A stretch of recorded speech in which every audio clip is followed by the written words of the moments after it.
Hello, welcome to Law Excellence. I am Harsha Mannava. I teach anthropology at Law Excellence. Today we have come forward with a new idea to do something that would push you out of your inertia to resist studying. So I chose this book called Sapiens. It's a very interesting book. I highly recommend it to my students in anthropology course. But in general, it's a good book for any informed person. So a lot of students have asked me in the past to cover this book in the classroom or in special classes. I couldn't do that earlier, but since a lot of us have time now, I figured this would be the appropriate time to do this book and to a set of videos.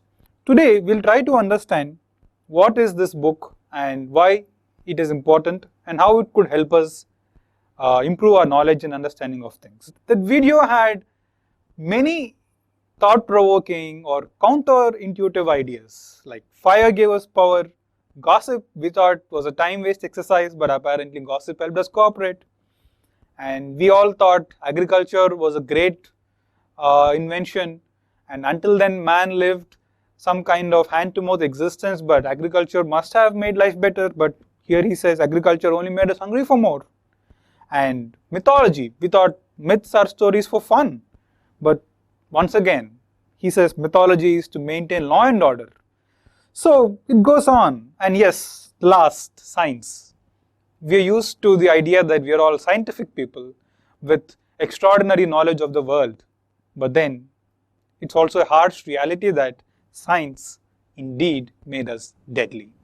So by now, it's quite clear that the author is trying to question, test, and make us push our limits of thinking to re-examine certain ideas that we have taken for granted for a long time.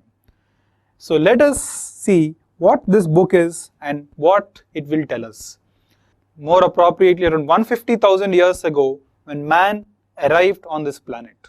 Yes, we are about 2 lakh to 1.5 lakh years old, the species Homo sapien. So the story begins with that, and through a series of chapters takes us till the present day, how we are living today. This huge span of 1.5 lakh years, I'm sure is a challenge for any person to cover in one book. So the author takes a very interesting approach to cover this entire span through certain themes. That's the most insightful aspect.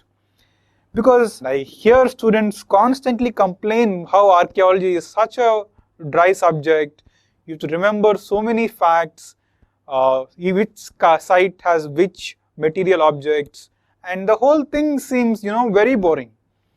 But Harari has just taken those same facts, cut out all the irrelevant information, and he tells you what those facts mean. He creates a wonderful story out of all those small and tiny pieces of information. And that narrative style is what draws the reader to this book. The story begins with East Africa. That's where Homo sapiens first evolved, in East Africa, the Tanzania, Kenya, that belt. And how over this 1.5 lakh year span, they first went to Eurasia, from then spread out to Europe, Asia, the Indonesian islands, moved to Australia. Another band moved to East Asia. From then, seas were frozen. They crossed over through the Bering Straits, over these land bridges into North America, and from North America, they reached the tip of South America in around 12,000 years from now.